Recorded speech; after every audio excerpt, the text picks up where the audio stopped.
जय हिंद छात्रों, आपका अपना YouTube चैनल ज्ञान गंगा एजुकेशन में स्वागत है। आज हम पढ़ने जा रहे हैं बीएड अंतिम वर्ष के अंतर्गत। विषय है ज्ञान पाठ्यचर्या। ज्ञान पाठ्यचर्या के अंतर्गत हम इकाई 4 में आए हैं। इकाई 4 का प्रकरण है हमारा आज का समाज उपयोगी उत्पादक कार्य। समाज उपयोगी उत्पादक कार्य, और इसको शॉर्टकट में बोलते हैं SUPW, अर्थात सोशल यूजफुल प्रोडक्टिव वर्क, अर्थात समाज उपयोगी उत्पादक कार्य। तो नाम से स्पष्ट है, समाज उपयोगी उत्पादक कार्य। तो आइए हम इसको जानने से पहले इसके इतिहास को समझ लेते हैं। तो सबसे पहले महात्मा गांधी जी ने वर्धा शिक्षा के अंतर्गत उन्होंने कहा था, वर्धा शिक्षा के अंतर्गत उन्होंने कहा कि बालकों को विद्यालय में पढ़ाने के साथ साथ ऐसे किसी कार्य से संलग्न किया जाए ताकि आगे चल करके व्यवसाय प्राप्त कर सके, किसी रोजगार में संलग्न हो सके। इस प्रकार महात्मा गांधी ने कहा। ठीक है, फिर उन्होंने जो सुझाव दिया वो कुछ हद तक तो लागू हो पाया, लेकिन संपूर्ण रूप से लागू नहीं हो पाया।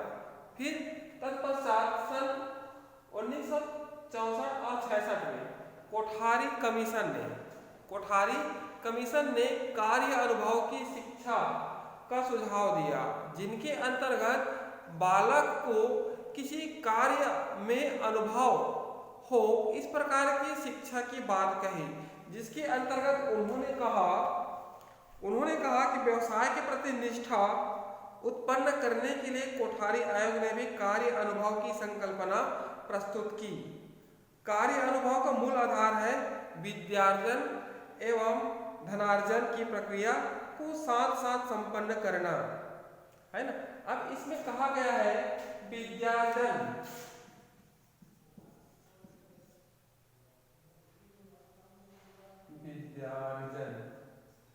और धनार्जन। इस प्रकार से उन्होंने कहा कि बालक जैसे ही विद्यालय आए तो विद्या भी प्राप्त करे, और विद्या अर्थात ज्ञान प्राप्त करने के पश्चात वह धन भी प्राप्त करे। ठीक है, तो इस प्रकार उन्होंने कोठारी कमीशन ने कार्य अनुभव की शिक्षा की संकल्पना देश के सामने रखी, और उन्होंने कहा कि वास्तविकता यह है कि कार्य अनुभव से श्रम तथा कर्तव्य के प्रति निष्ठा का दृष्टिकोण विकसित होगा, जिसे उन्हें वयस्क होने पर जीवन यापन में सहायता मिलती है।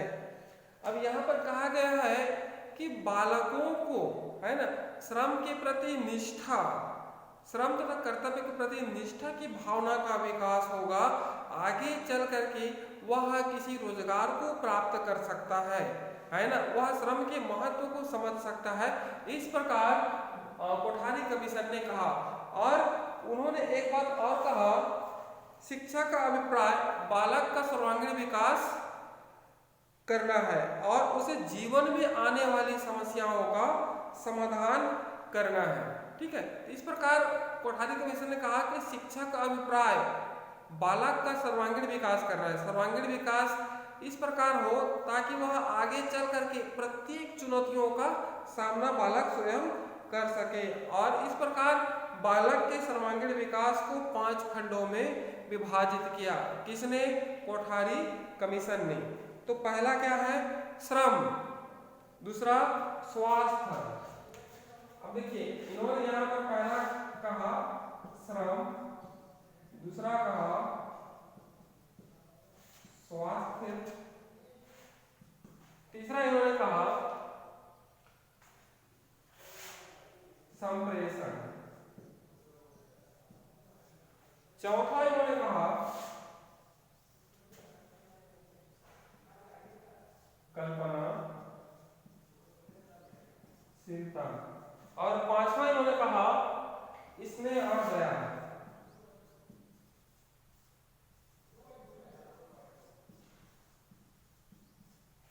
इस प्रकार कोठारी कमीशन ने बालकों के अच्छे या सर्वांगीण विकास के लिए 5 खंडों में विभाजित किया। इस प्रकार सबसे पहले उन्होंने श्रम को विशेष स्थान दिया। अगर बालक श्रम करेगा तो आगे चल करके परेशानियों का सामना आसानी से कर सकता है या किसी रोजगार में वह संलग्न हो सकता है। दूसरी बात उन्होंने कहा स्वास्थ्य, अगर बालक का स्वास्थ्य रहेगा तो आगे चल करके उनको परेशानियों का सामना नहीं करना पड़ेगा। और किसी महापुरुष ने भी कहा है ना, स्वस्थ मस्तिष्क में स्वस्थ शरीर में स्वस्थ मस्तिष्क का विकास होता है।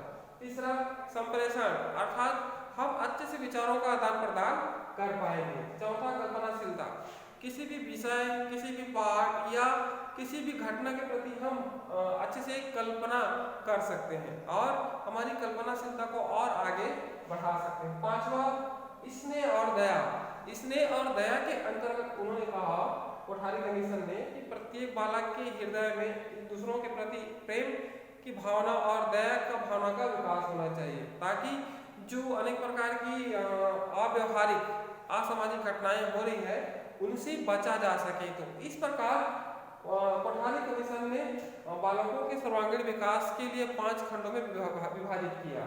तो ये हो गया 5 खंड। आइए हम जानते हैं। और तो इन्होंने श्रम को पुनः 3 खंडों में विभाजित किया। अब श्रम को इन्होंने 3 खंडों में विभाजित किया। तो पहला है शारीरिक कौशल,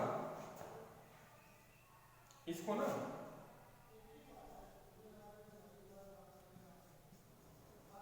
शारीरिक कौशल, दूसरा है सामाजिकता और तीसरा है समाज सेवा।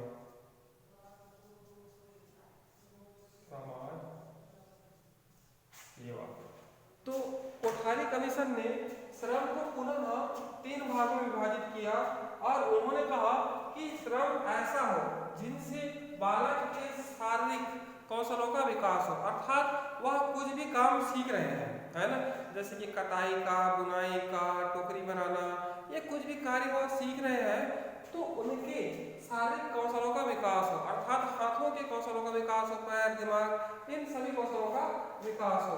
दूसरी बात उन्होंने कहा हम काम के माध्यम से, है ना, हम किसी कार्य में संलग्न करा करके बालकों के अंदर सामाजिकता की भावना का विकास कर सकते हैं, अर्थात आपस में सहयोग की भावना का विकास कर सकते हैं। और तीसरा उन्होंने कहा समाज सेवा, हम किसी कार्य के माध्यम से, है ना, हम समाज सेवा भी कार्य कर सकते हैं, जैसे कि हम श्रमदान करने के लिए जाते हैं, लोगों को किसी कार्य के प्रति जागरूक करने के लिए गांव जाते हैं, नारा बुलाते हैं, है ना, फेरी लगाते हैं। इस प्रकार हम समाज सेवा कार्य में संलग्न हो सकते हैं, इसके माध्यम से, श्रम के माध्यम से। तो इस प्रकार श्रम को 3 भागों में विभाजित किया, शारीरिक कौशलों का विकास होगा, सामाजिकता की भावना का विकास होगा और समाज सेवा। हम छोटे स्तर में हो या बड़े स्तर में हो, हम गांव में जा करके और लोगों के अंदर सामाजिक भावना का विकास कर सकते हैं या वहाँ समाज सेवा कार्य करा करके हम बालकों के अंदर अच्छे गुणों का विकास कर सकते हैं। तो ये हो गया श्रम के 3 भाग। और ये जो स्वास्थ्य, संप्रेषण, कल्पनाशीलता, इसमें इसके भाग कोठारी कमीशन ने नहीं बताए हैं। तो ये कोठारी कमीशन की बात हो गई। आइए हम चलते हैं ईश्वर भाई पटेल समिति, ईश्वर भाई पटेल समिति सन 1977। तो इन्होंने, है ना, इन्होंने इन दोनों अर्थात महात्मा गांधी जी की बुनियादी शिक्षा और कोठारी कमीशन सन 1966 64-66 कार्य अनुभव की शिक्षा को थोड़ा रूपांतरित किया, अर्थात उसमें कुछ परिवर्तन किया। और ईश्वर भाई पटेल समिति ने सन 1977 में समाज उपयोगी उत्पादक कार्य अर्थात सोशल यूजफुल प्रोडक्टिव वर्क के बारे में सुझाव दिया। तो आप जानते हैं, आपसे स्पष्ट है, समाज उपयोगी उत्पादक कार्य। तो समाज उपयोगी उत्पादक कार्य के अंतर्गत उन्होंने कहा कि बालक, है ना, बालक विद्यालय में जाए तो ऐसी वस्तुओं का निर्माण करे, है ना, ऐसे वस्तुओं पर कार्य करे ताकि वह यूजफुल हो, समाज के लिए उपयोगी हो और उसे बेच करके, है ना, उसे बेच करके क्या करे, वह लाभ भी कमा सके। इस प्रकार ईश्वर भाई पटेल समिति ने समाज उपयोगी उत्पादक कार्य की बात की, ठीक है। और ये समाज उपयोगी उत्पादक कार्य हम फर्स्ट ईयर में भी पढ़े हैं, भाषा प्रवीणता के इकाई 5 में, समाज उपयोगी उत्पादक कार्य। तो समाज उपयोगी उत्पादक कार्य के द्वारा हम ऐसे वस्तुओं का निर्माण करें जो समाज के लिए यूजफुल हो, समाज उनका अधिक से अधिक उपयोग करे, समाज के साथ साथ अपना भी उपयोग हो सके। तो इस प्रकार ईश्वर भाई पटेल समिति ने सन 1970 में समाज उपयोगी उत्पादक कार्य के बारे में अनुशंसा की, उन्होंने कल्पना की या संकल्पना की। तो आइए हम इसी को अर्थात समाज उपयोगी उत्पादक कार्य को और विस्तार से पढ़ते हैं, ठीक है। आइए जानते हैं समाज उपयोगी उत्पादक कार्य के अर्थ, कि समाज उपयोगी उत्पादक कार्य के क्या अर्थ होंगे। तो आइए जानते हैं, समाज उपयोगी उत्पादक कार्य ऐसा उपयोगी कार्य है जो समाज के लिए उपयोगी हो, है ना, तथा छात्र आपस में सहभागिता प्रदान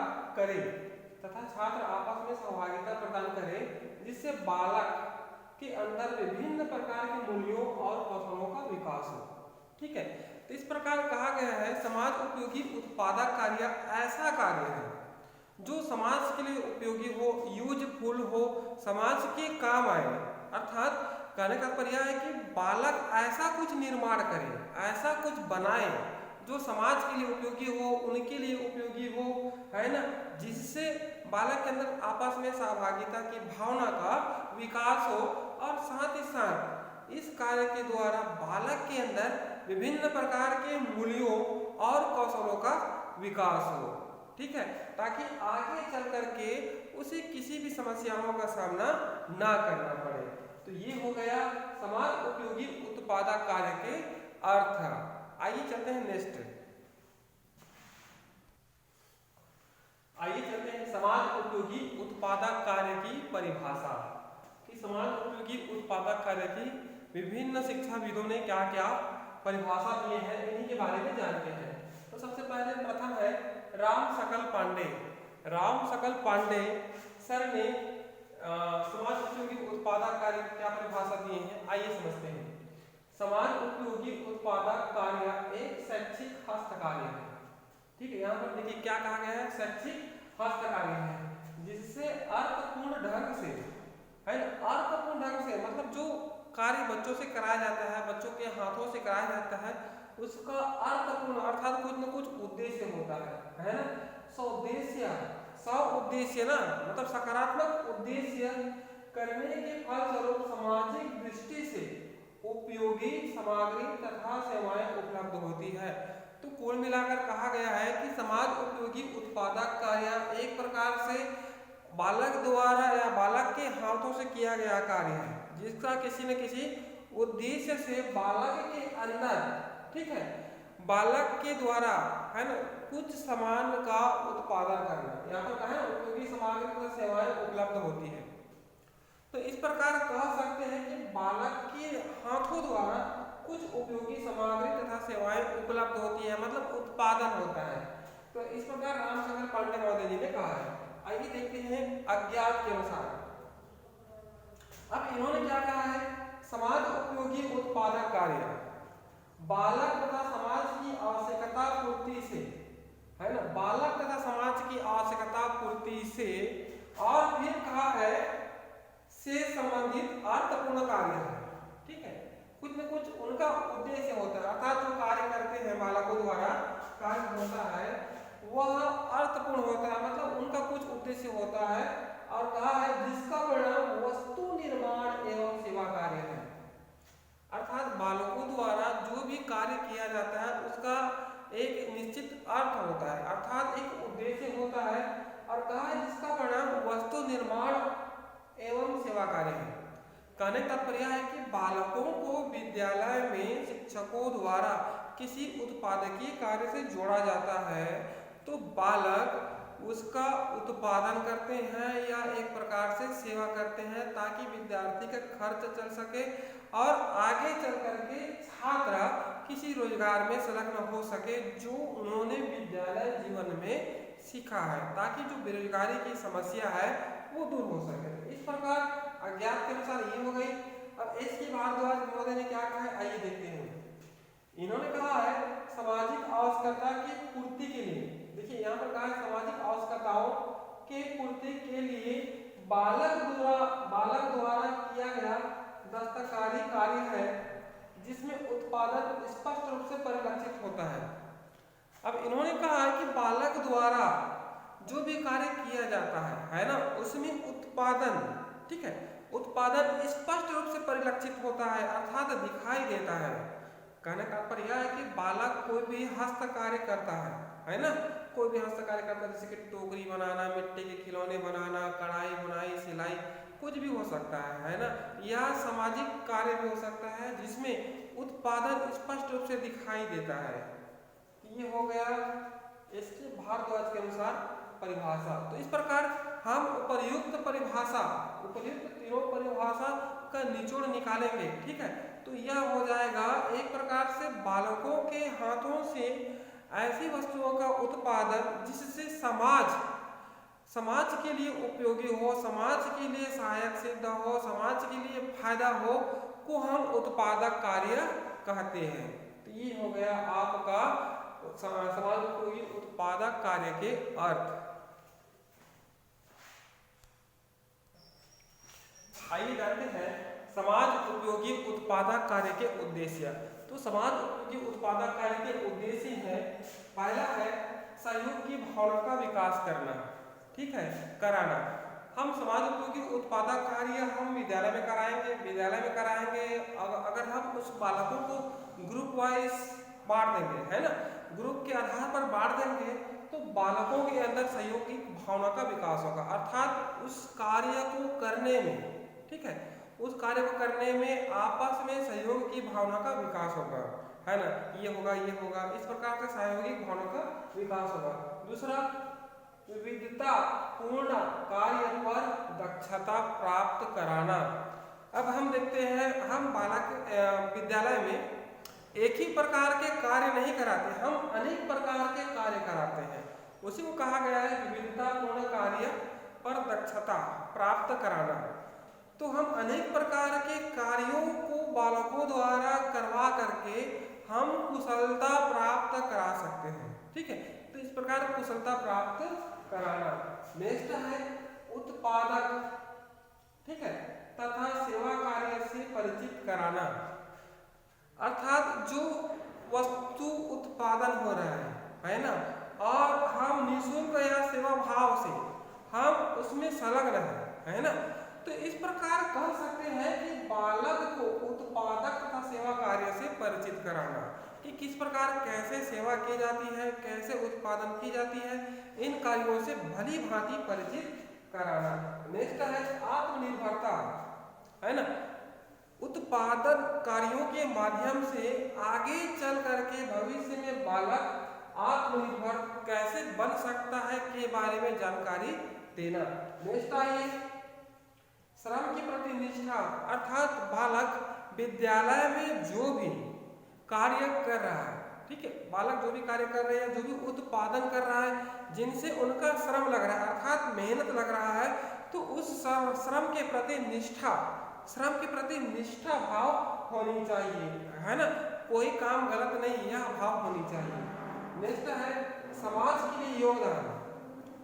अब यह बहुत ही आवश्यक है कि बालक जो उत्पादन कर रहा है वह समाज के लिए उपयोगी हो, समाज के कार्य समाज का काम आए, ऐसे उपयोगी वस्तुओं का बालक क्या करे, निर्माण करे। इसलिए बालक जो भी कार्य कर रहे हैं या जो भी उत्पादन कर रहे हैं या जो भी सेवा भाव कर रहे हैं ना, वो समाज के लिए उपयोगी हो। इस प्रकार बालक समाज के लिए योगदान दे सकता है का भाव का विकास कराना। नेक्स्ट है सातवां सामाजिक समस्या के प्रति जागरूक।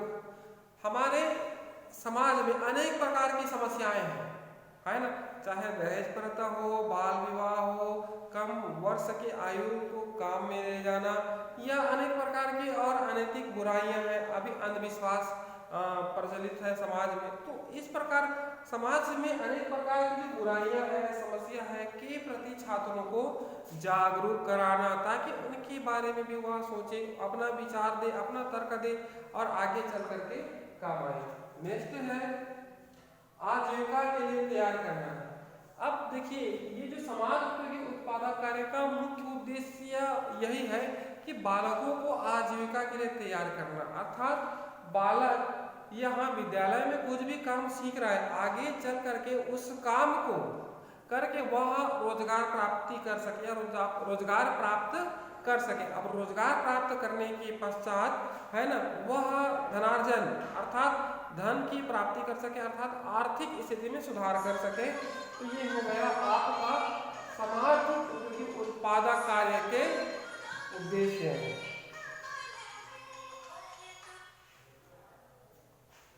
आइए चलते हैं नेक्स्ट।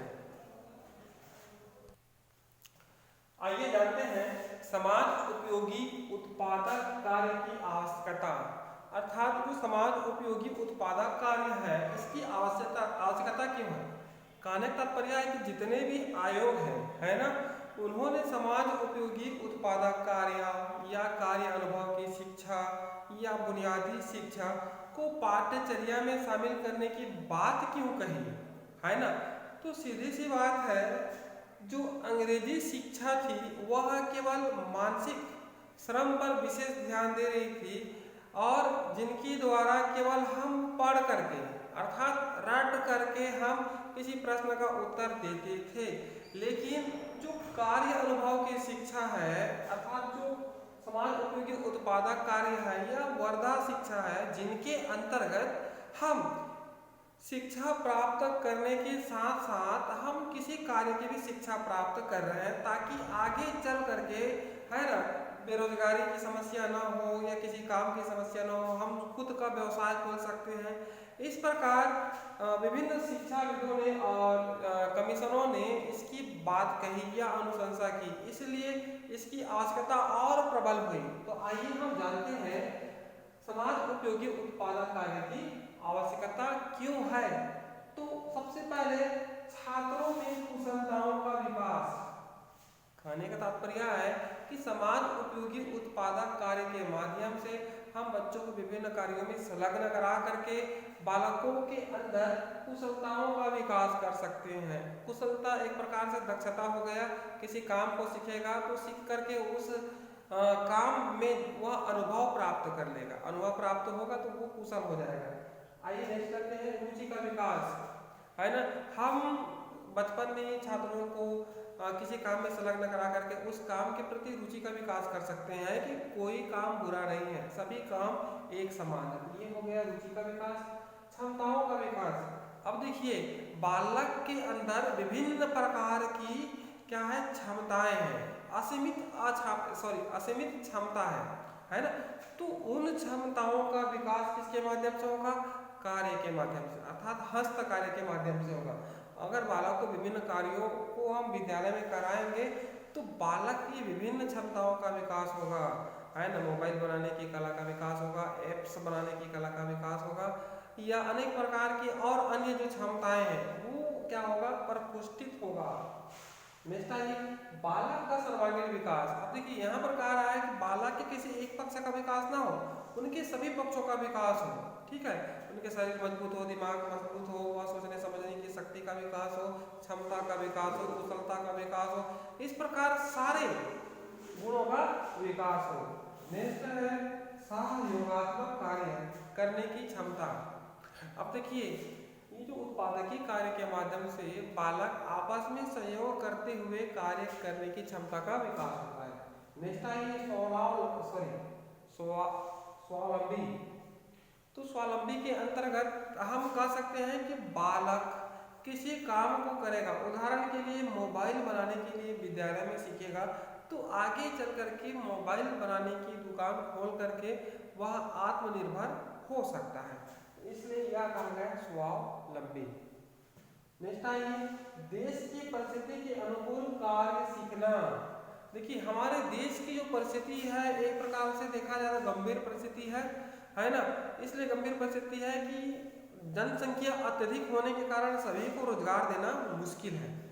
तो इस प्रकार हम अगर विद्यालय स्तर पर कुछ काम सीखे रहेंगे, उत्पादकीय कार्य सीखे रहेंगे, तो वह उस कार्य को आगे चल करके हम कर सकते हैं, है ना। हमारे देश की परिस्थिति क्या है उसके अनुरूप हम कार्य कर सकते हैं। इस प्रकार जो समाज उपयोगी उत्पादक कार्य है वह ऐसी होनी चाहिए, है ना, वह उसकी आवश्यकता ऐसी होनी चाहिए कि देश की परिस्थिति के अनुकूल हम कार्य कर सकें। नेक्स्ट है सृजनात्मक अभिवृत्ति का विकास या सृजनात्मक अभिव्यक्ति का विकास भी कर सकते हैं। तो इस प्रकार सृजनात्मक अभिवृत्ति के विकास के अंतर्गत हम यह जानेंगे कि बालक के अंदर, है ना, यहाँ पर कहा गया है सृजनात्मक मतलब सृजन करना, निर्माण करना, है। तो बालक किसी कार्य के माध्यम से अपने अंदर से बाहर निकालेगा, रचनात्मक कार्य करेगा, सृजनशील कार्य करेगा, है ना। तो इस प्रकार कार्य सृजनात्मक अभिवृत्ति का विकास है। नेक्स्ट आइए बेरोजगारी की समस्या का समाधान।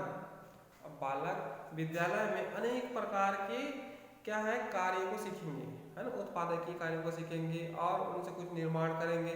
निर्माण करने के पश्चात कुशलता का विकास होगा, है ना, दक्षता का विकास होगा। तो जो बेरोजगारी की समस्या उत्पन्न हो रही है वह समस्या दूर हो सकती है। हम उस समस्याओं का अंत कर सकते हैं। किसके माध्यम से? उत्पादकीय माध्यम से, ताकि हम सरकारी अर्थात देश की जो आर्थिक स्थिति है उसमें हम अपना योगदान दे सकते हैं। तो ये हो गया बेरोजगारी की समस्या का समाधान। नेक्स्ट आइए विभिन्न मूल्यों का विकास। अब यहाँ पर मूल्य कहा गया है ना, चाहे आर्थिक मूल्य हो, सामाजिक मूल्य हो, नैतिक मूल्य हो, मनोवैज्ञानिक मूल्य हो, है ना, सांस्कृतिक मूल्य हो। इन सारे मूल्यों का विकास किसके माध्यम से हो? उत्पादक कार्य के माध्यम से हो। ठीक है, तो विभिन्न मूल्यों का क्या हो? विकास हो। तो ये आपका हो गया समाज उपयोगी उत्पादक कार्य की आवश्यकता। इसलिए यह आवश्यकता है, और चाहे तो और आप लिख सकते हैं, इसमें ऐड कर सकते हैं, है ना।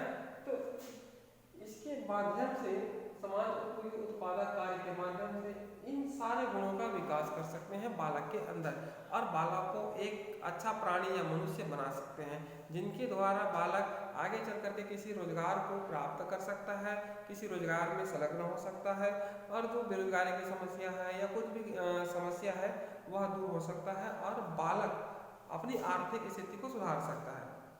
ठीक है, तो यह हो गया आपका समाज उपयोगी उत्पादक कार्य की आवश्यकता। आज कक्षा यही समाप्त की जाती है ना।